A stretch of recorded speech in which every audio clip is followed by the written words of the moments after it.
All right, let's give them a hand and we'll go ahead and get started.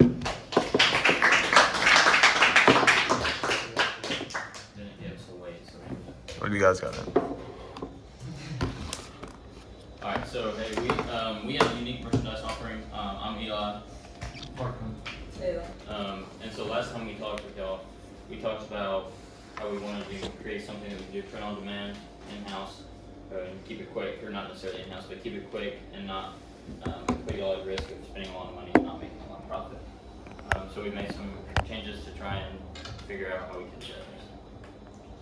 Alright, so the goal of this is increase revenue, obviously, and the way to do that is through the non-traditional sports apparel. So selling things other than kids, pretty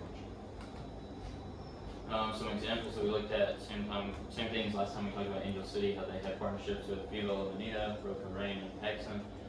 They've created a line of clothing, non-traditional sports apparel that people wear everywhere.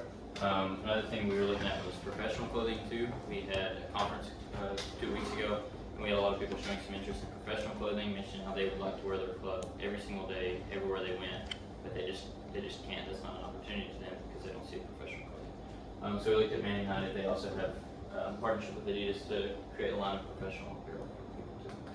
So we looked at the common trends in Manchester and we found out that a lot of people just wear tracksuits or graphic tees nowadays. So we created some designs. So we created a tracksuit that people can wear anytime, not just a game, just during the day.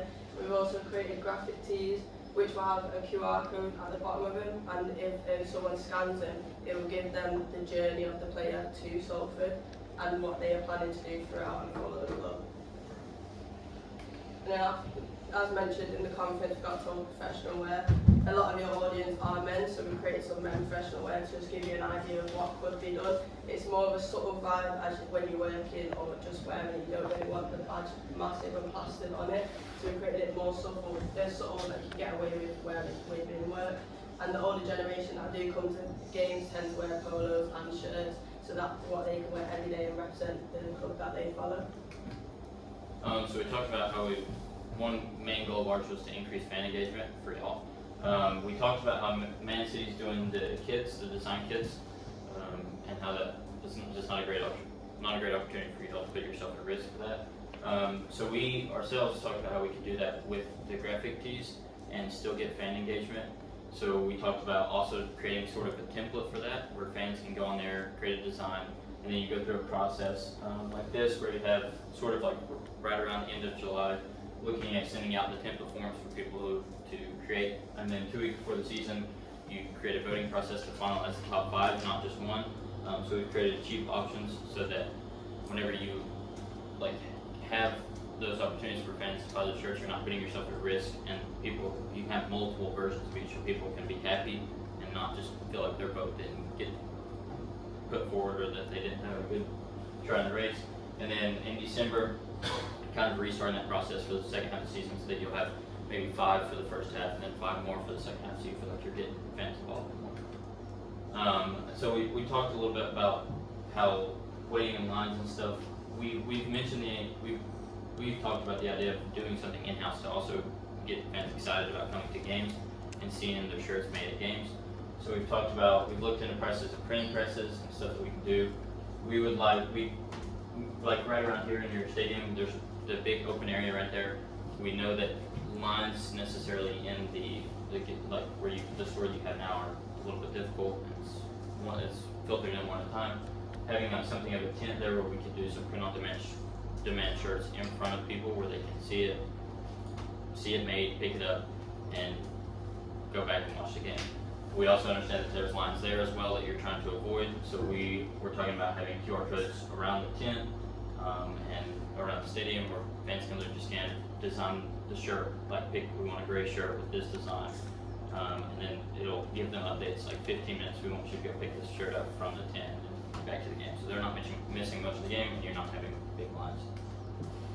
Alright, for the financial side of things, we thought we would look at a $5,000 budget, and this is a phase 1 where it's like we'd still have to buy things like the initial tent and you might need to buy tables and stuff like that. We'd have to buy a presser, but we've laid out some things from the tracksuit all the way down to polo shirts, and with an initial investment of $5,000, it's not incredibly a lot at the very beginning, but that's because you're still dealing with your fixed costs, you're pretty much breaking even there. And then once we look towards phase 2, where it's like you've already handled the fixed costs and things, you can allocate all of your money into the variable costs of what exactly unique merchandise you want to do. You can also see in phase 1 what worked better, what worked worse. You're putting more money towards that, so you're seeing what's generating the most revenue, and that's going to bring you in some decent profit. Any questions?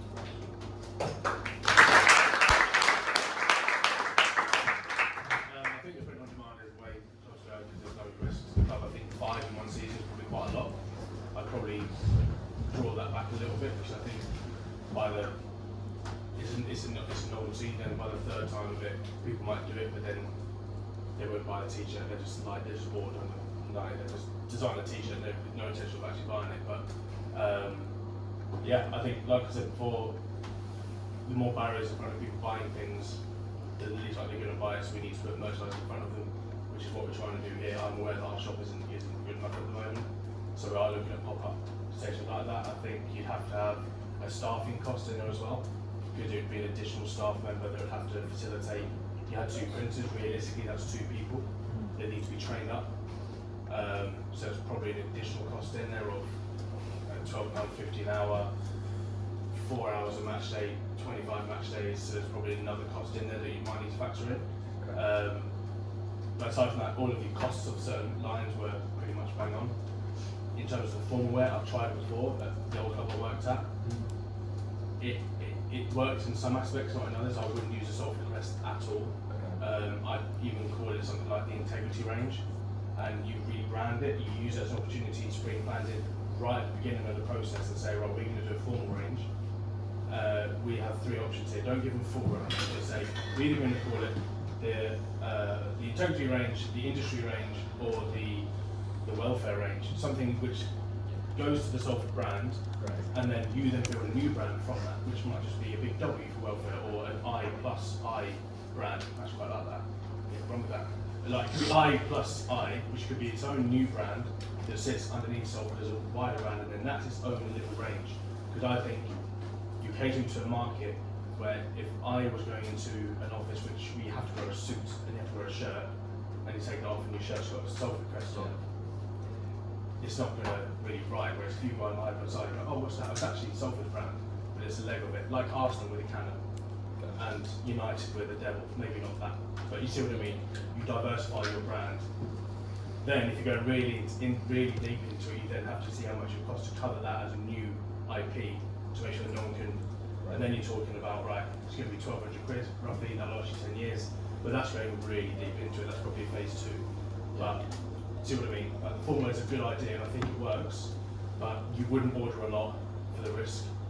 You probably unlikely to do on demand. You have to order some of that lot, but it's a good idea. Yeah, I think it's good. Can I ask one quick question? Do you have a general idea of like your budget for merchandise, like what you'd be able to put in? Because I know this is assuming an initial investment like £5,000. For a range like this, it's a good way to start. I think anything less, obviously, that's not enough. Right. And I don't think you would have someone say, yeah, here's 10 grand, just go do something as a risk, as a trial. Right. So I think 5 grand here, if you've got rationale to sell, can I make it back? If you show me figures, I think, yeah, that's accurate, and it's 10 grand, then it's 10 grand.